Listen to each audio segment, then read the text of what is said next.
Okie dokie, I believe we are all the way being recorded. Hello and welcome to my graveyard. I'm your host of the evening, the Cemetery Man from Salem, Mass. Always taking names and kicking candy ass. Live in a living color here with you only on Grande's Graveyard. And yes, ladies and gents, I'm here with a pre-recorded review of a show that I have really kind of fallen for over the past year or so. I would dare to say it's become my comfort show. I know a lot of people say, oh, everyone has a comfort show. If that is the case, then man, this one is mine. I absolutely really have just been endeared and have adored this show since the first time I watched it. And I've been watching it sporadically. It's not one of those things where, okay, I watch one a night or I watch one a week. I've sort of spread it out over time, over a year.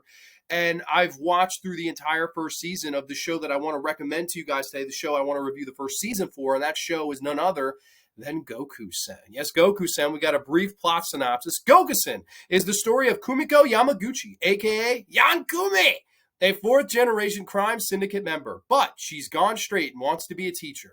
But she's the only one you don't want to mess with. Yes, she's one teacher you don't want to mess with, of course.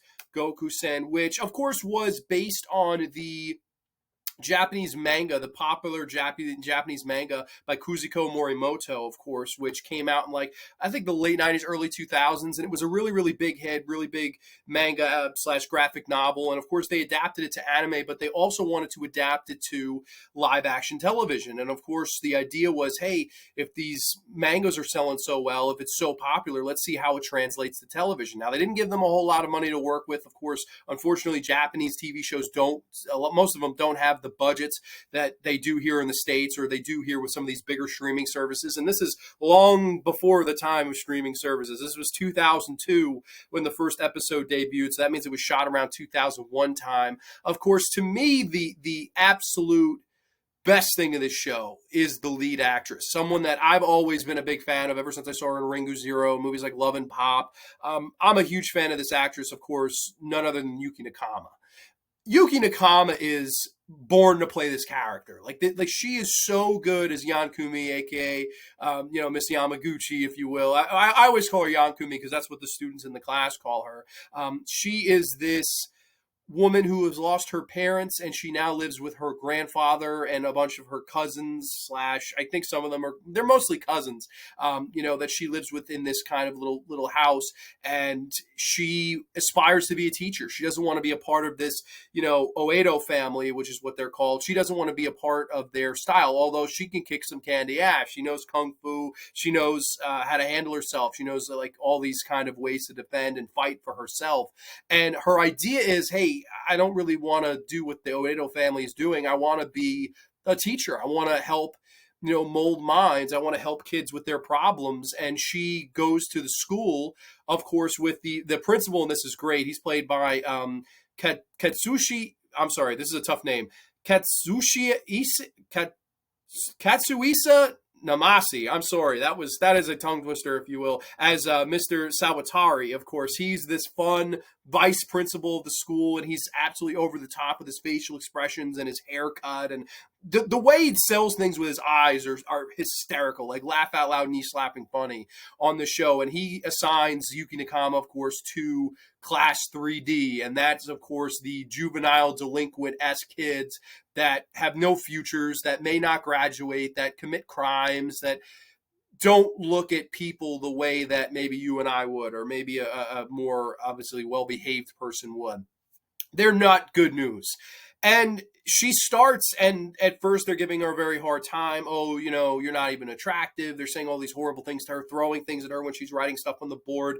And she has to kind of learn how to, A, cope with this, and B, kind of get them over this whole hump where they're in denial about their futures and their lives. And she teaches them the way. And I just love that about this show. Each episode sort of focuses on a different kid in the class as Yukie Nakama takes the time to try to learn them, to try to help them. And each kid has their own unique problem. And there's so many great characters in the show. Of course, my favorite, of course, played by Tomohiro Waki, is Kuma Kai. Yes, Kumai! Kuma is my absolute favorite character on the show. He's this overweight kid with this blight, blondish, like beach blonde dyed hair. It's so funny. And of course, that was a popular character in the manga. And man, Tomohiro, he does a great freaking job playing this role because, again, at first you don't like him. He's this nasty kid that lies and throws things and causes fits and tells his teacher to shut up and threatens violence and things like that. But as the series goes on, as the season goes on, you grow to love him more and more and more as this big teddy bear character, as this guy that knows he can do better, that knows and believes in himself. He's not the smartest guy in the world. He's quite dumb, but he starts to apply himself and realize, hey, I may not be the smartest guy in the room, but I have maybe the most potential in the room. And that's what I love about his character. There's a great episode where Yukie Nakama, she's asleep in bed, and she gets a call from him, and he says, listen, my dad has passed away.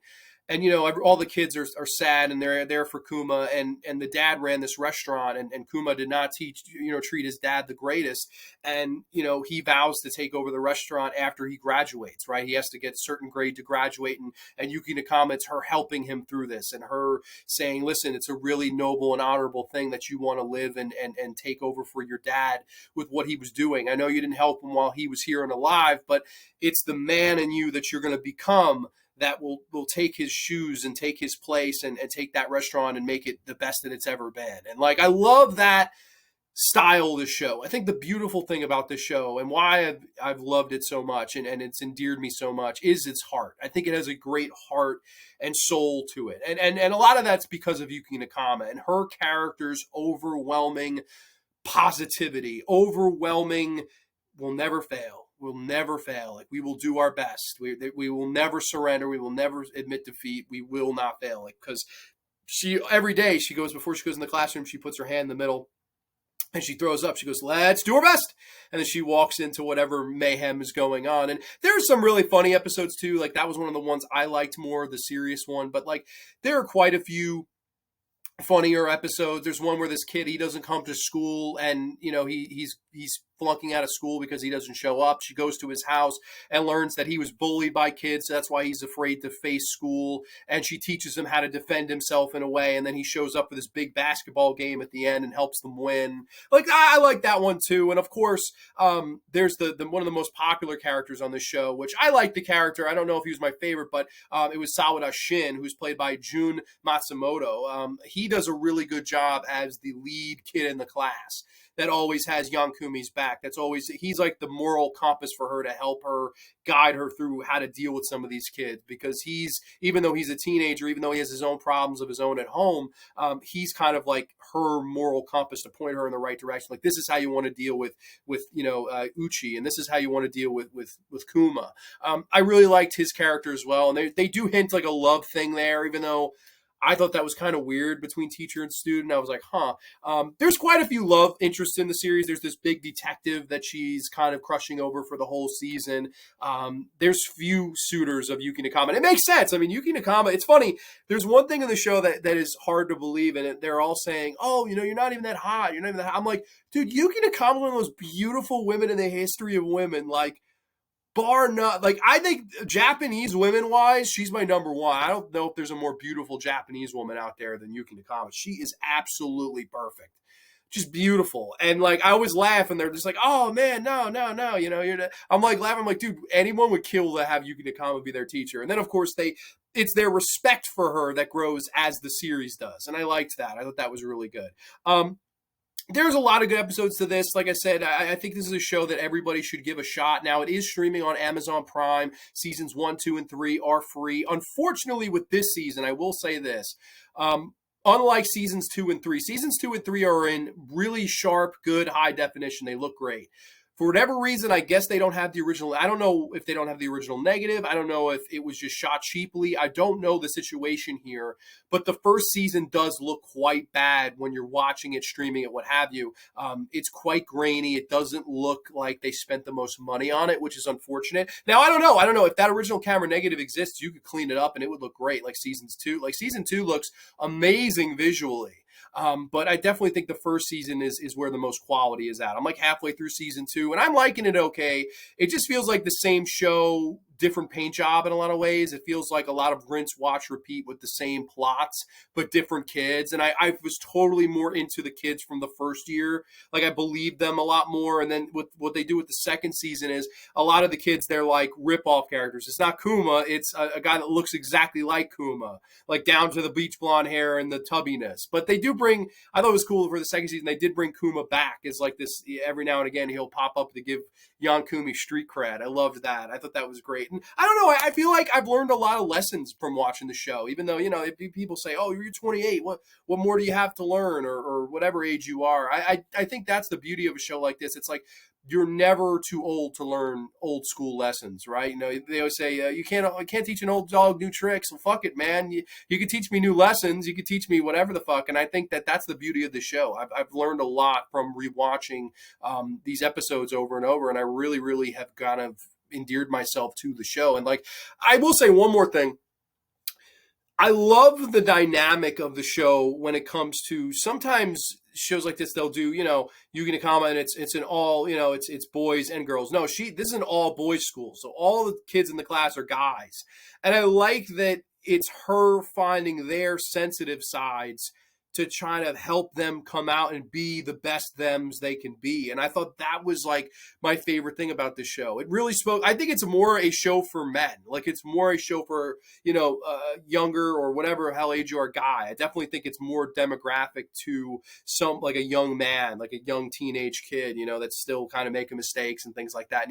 Needs to learn the way, needs to see the light. And I think Yukie Nakama, that's the beauty of her performance. It's her never-ending positivity. It's her never-ending. She's like the ultimate baby face.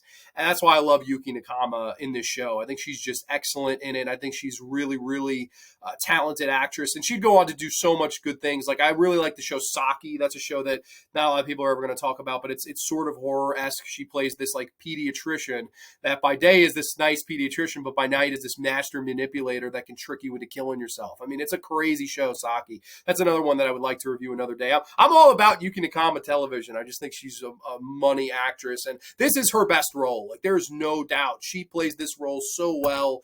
The fourth wall breaks. There's great points where she'll look in the camera and she'll go, this one's going to be harder than I thought, And there's points where she'll fight some of the kids, not the kids in her class, but other bullies, the kids that'll be beating on her head. She'll be like, stop.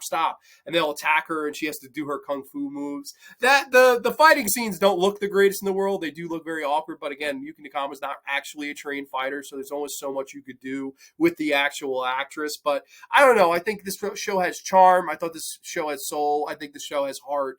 And it has a great lead actress to lead the way, make you laugh, make you cry, make you think, and make you learn lessons along the way with all these other students of Class 3D. So that's, to me, a show that's worth watching. So I highly recommend it if you have Amazon Prime. I believe that's the only way you can stream it. To my knowledge, do not believe there are Blu-rays of this show. If there ever are and they are not region locked, I will get it for sure. I know there's DVDs, but they're out of print.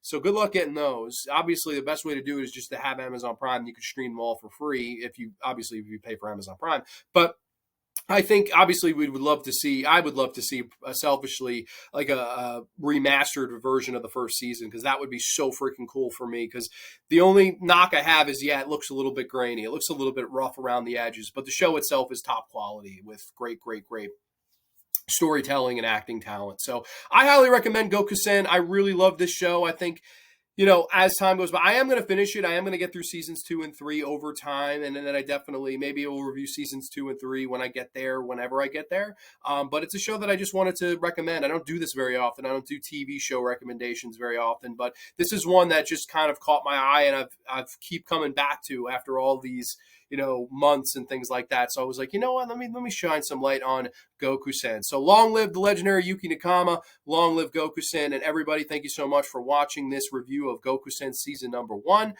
If you do or have seen the show, comment down below. Let me know what you think of Gokusen as a whole. If you've read the manga, if you're a fan of the movie. I know there was a movie with Yukie Nakama, which I have not seen, which I'd like to.